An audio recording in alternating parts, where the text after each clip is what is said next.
So now we can see by going into the board, we're looking at what's happening and where the board is actually sitting. And now you see it says set up for the OTA.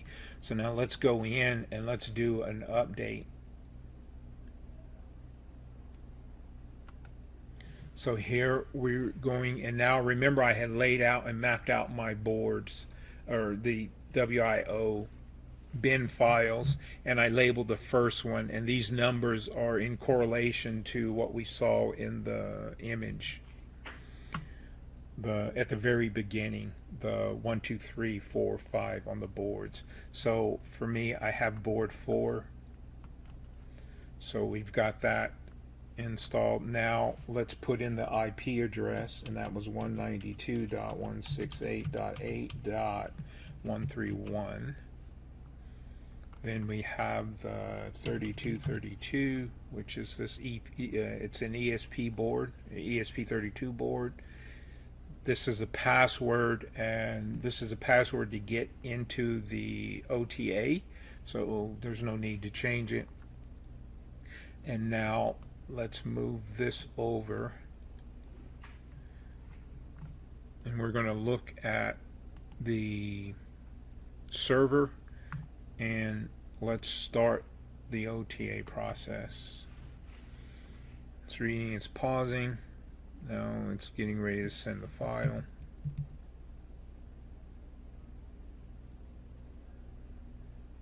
And there it goes, it sends the first binary. It failed.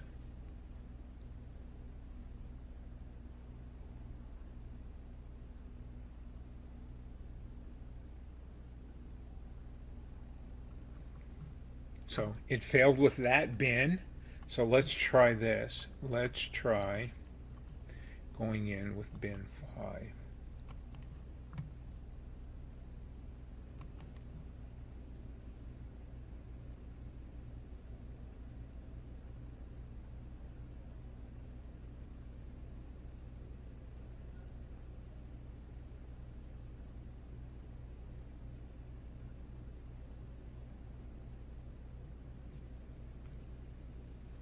Okay, so let's go. And now we wanted to see that the OTA and then OK. So now this particular board access that bin file, and see this is a little different from the other board.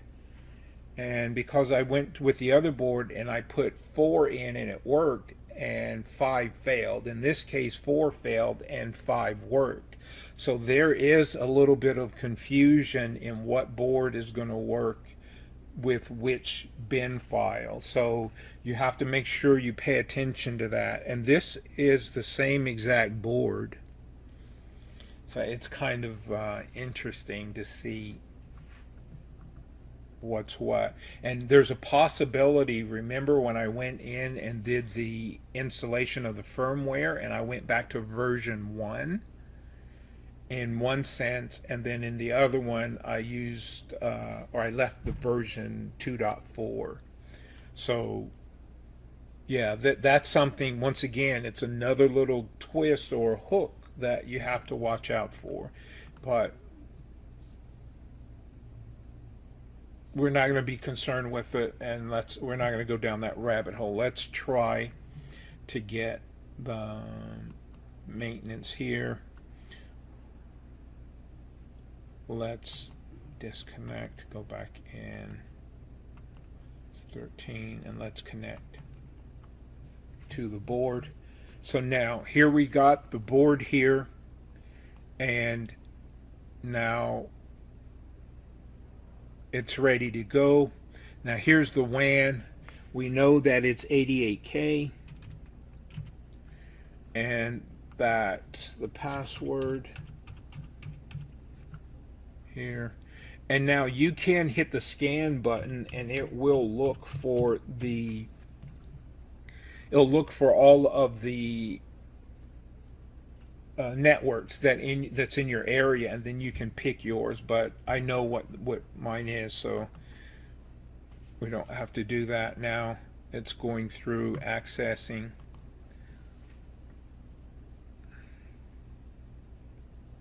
Now it's connecting to the server, and now here we see that this remote server is 8.168.161.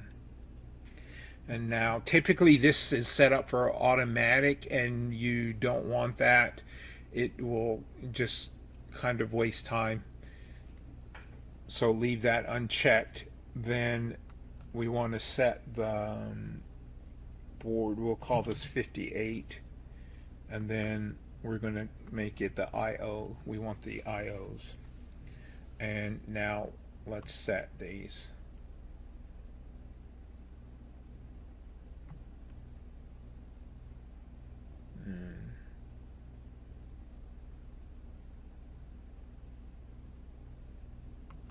Also, let's set the server.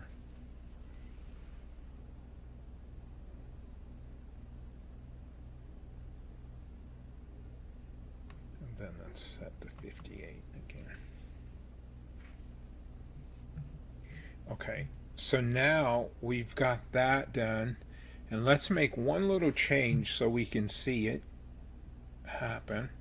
Let's take the port 8 and then turn it into a sensor. So the rest of these are outputs, and then we're going to change 8 to a sensor, and that way we can see a bit of a change. So now let's set that, and now I can go OK. Let's reboot it so all of our changes can take effect. And now as it reboots, what I'm going to do is I'm going to unplug it so it's not on the COM port and there's no connection to it. And then I'm going to plug it to just a regular power connection and let it boot up. So let's go here. Okay. And now there's another way we can also check is we can do a ping. And we can do the 192.168.8.131, and let's ping it and see.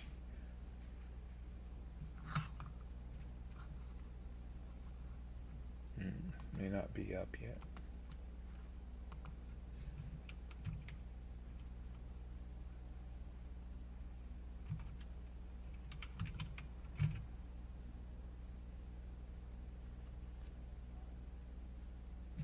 Let's look at the Wi-Fi. Oh, I think he just came up. He did a reply. Let's do it again.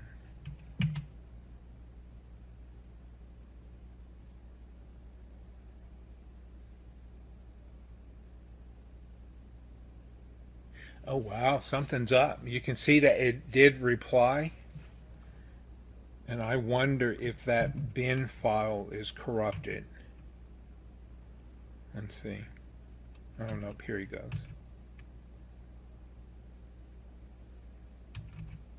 Do it again. Oh, okay. Looks like he's up now. So this is another method to going in and check, and that's another thing you want to be able to do is to step your way through and verify each step is working, and then that way if there is a breakdown, you can get back and easily troubleshoot it. So let's go and close this out. Now we should be able to bring up the WIO, and now we see the interface. So now the interface is up. We can close this out and then look at the sensor monitor, and then with the sensor monitor we called this 58, and then remember we changed the one port 8 and we made it not an output but a sensor, and now all of the second bank is all sensors, and then just one port on the first bank, which is 8, is a sensor.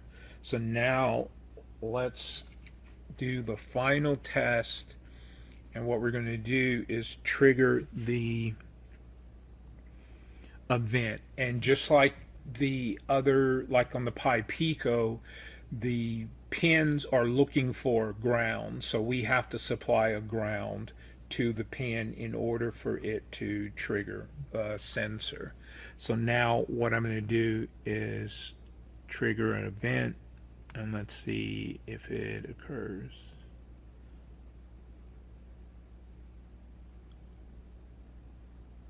So now I just did that port number 9. And then I did port 14. There's port 14 again. Okay, so now we see the operation is now working.